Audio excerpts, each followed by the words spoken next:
औषधे घेऊन मोटरसायकलवर परत जाणाऱ्या ढेकू येथील तरुणाला ट्रॅक्टरने धडक दिल्याने तो जागीच ठार झाल्याची घटना 6 रोजी रात्री हेडावे गावाजवळ घडली. संचित राजेंद्र पाटील वय वर्षे 15 या 10वीत शिक्षण घेणाऱ्या मुलाच्या बकरीला कुत्र्याने चावा घेतल्याने तो 9333 क्रमांकाच्या मोटरसायकलवर औषधे घ्यायला आला होता. औषधे घेऊन परत जाताना हेडावे येथे भरधाव वेगाने येणाऱ्या ट्रॅक्टरने धडक दिल्याने त्याच्या डोक्याला मार लागून तो जागीच ठार झाला. घटनास्थळी पोलीस उपनिरीक्षक भगवान शिरसाट, उदय बोरसे, सुनील पाटील, हेड कॉन्स्टेबल कुमावत, यश सपकाळे यांनी भेट देऊन पंचनामा केला. ट्रॅक्टर पोलिसात जमा करण्यात आले आहेत. रात्री उशिरापर्यंत गुन्हा दाखल करण्याची प्रक्रिया सुरू होती.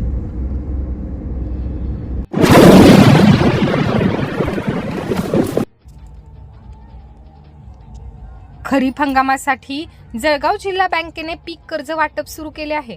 मात्र गेल्या वर्षाप्रमाणे यंदाही हे कर्ज केवळ ICICI बँकेच्या ATM मधूनच काढण्याची सक्ती केली जात आहे.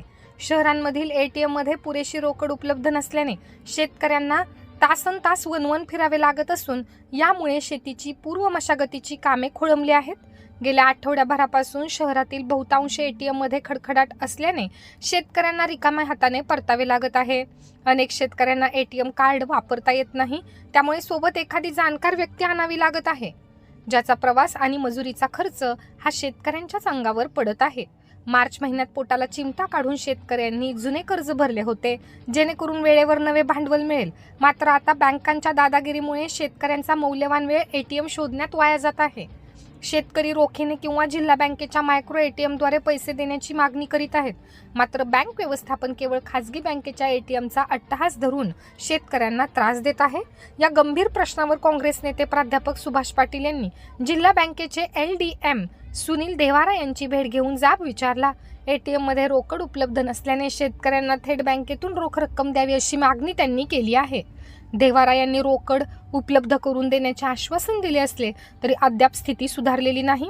जर जिल्हा बँकेने तातडीने मार्ग काढला नाही आणि शेतकऱ्यांची ही आर्थिक व शारीरिक पिळवणूक थांबवली नाही तर किसान काँग्रेसतर्फे जिल्हा बँकेवर भव्य मोर्चा काढण्यात येईल असा इशारा प्राध्यापक सुभाष पाटील यांनी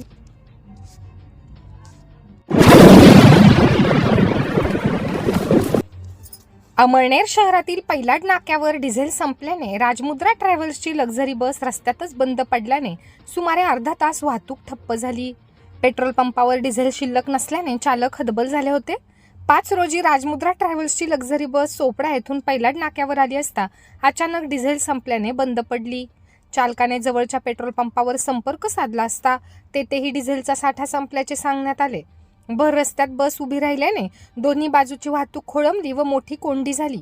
काही अंतरावर यात्रोत्सव असल्याने परिस्थितीचे गांभीर्य लक्षात घेऊन वाहतूक पोलीस संजय बोरसे व रवींद्र बोरसे यांनी तातडीने धाव घेत हस्तक्षेप केला. पोलिसांनी कृष्णा पेट्रोलियमचे लालचंद सैनानी यांच्याकडून पर्यायी व्यवस्था करून डिझेल उपलब्ध करून दिल्याने लक्झरी बस सुरू झाली व मार्गस्थ झाली. त्यानंतर पैलाड नाक्यावरील वाहतूक सुरळीत झाली. पोलिसांच्या तत्परतेचे सर्वांनी कौतुक केले.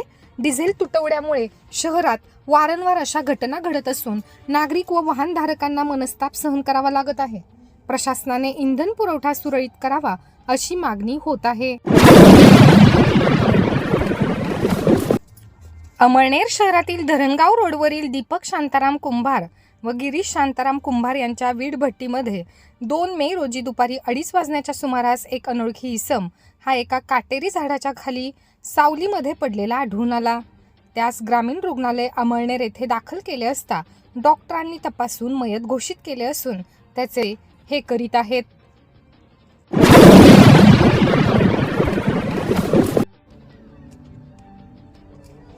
हळदीच्या कार्यक्रमात बुलेटच्या सायलेन्सरचा मोठ्याने आवाज करण्यावरून 2 गटात हाणामारी होऊन 3 जण जखमी तर महिलेचा विनयभंग झाल्याची घटना 3 रोजी रात्री 10 वाजण्याच्या सुमारास तालुक्यातील तांदळी येथे घडली. तांदळी येथील एका 30 वर्षीय महिलेने फिर्याद दिली की 3 रोजी तिचा मुलगा मयूर हा गावात भूषण रमेश शिरसाट याच्या हळदीच्या कार्यक्रमाला गेला असताना 4 रोजी पहाटे 1:30 वाजताच्या सुमारास मयूर याने सांगितले की तो परत बुलेटने घरी येत असताना त्याला राजू गुलाब शिरसाट, संदीप हरचंद शिरसाट, सोनत्या बापू शिरसाट, सौरभ वसंत शिरसाट यांनी तू बुलेटचा आवाज का करतो म्हणून चापडबुक्क्यांनी मारहाण केली. याबाबत तिच्या पतीने जाब विचारला असता संदीप शिरसाट यांनी अंगणातली वीट उचलून पतीच्या डोक्यात मारली. त्यांच्या डोक्यातून रक्त निघू लागले. तेव्हाशी संदीप शिरसाट याने दरवाजाला लाथ मारून महिलेची साडी ओढून तिला अंगावर ओढले. त्यात तिची सोन्याची चेन तुटली. महिलेच्या मनास लज्जा उत्पन्न होईल असे कृत्य केले व चारचाकीला दगड मारून काच फोडले. तसेच मयूरला मारहाण केली. महिलेच्या फिर्यादीवरून मारवड पोलीस स्टेशनला गुन्हा दाखल करण्यात आला असून तपास हेड कॉन्स्टेबल संजय सूर्यवंशी करीत आहेत. दरम्यान दुसऱ्या गटातर्फे संदीप शिरसाट याने फिर्याद दिली की मयूर शिरसाट हा हळदीच्या कार्यक्रमात बुलेटच्या सायलेन्सरचा कर्कश आवाज करीत होता. त्याला भाऊ रोहित शिरसाट याने आवाज का करत आहे असा जाब विचारला असता मयूर रघुनाथ पारवे व त्याचा भाऊ भूषण पारवे यांना घेऊन रात्री 12:30 वाजता घेऊन आला. रघुनाथच्या हातात धारदार शस्त्र होते. तिघांनी त्याला शिवीगाळ करत तुला जास्त झाले आहे म्हणत शिवीगाळ व लाथाबुक्क्यांनी मारहाण सुरू केली. त्यावेळी मयूरने हातातल्या कड्याने मारहाण केली. संदीप जखमी होऊन त्याच्या डोक्यातून रक्तप्रवाह होऊ लागला. त्याचवेळी सुरत येथून पाहुणे म्हणून आलेल्या विशाल संतोष चव्हाण यांनी भांडण सोडवण्याचा प्रयत्न केला असता रघुनाथ याने त्याच्या हातातील शस्त्राने मारहाण केली असता त्याच्या उजव्या हाताला दुखापत झाली. त्यांना उपचारासाठी दवाखान्यात दाखल केले गेले. त्यानंतर मारवड पोलीस स्टेशनला फिर्याद दिल्यावरून तिघांविरुद्ध गुन्हा दाखल करण्यात आला असून तपास हेड कॉन्स्टेबल संजय सूर्यवंशी करीत आहेत.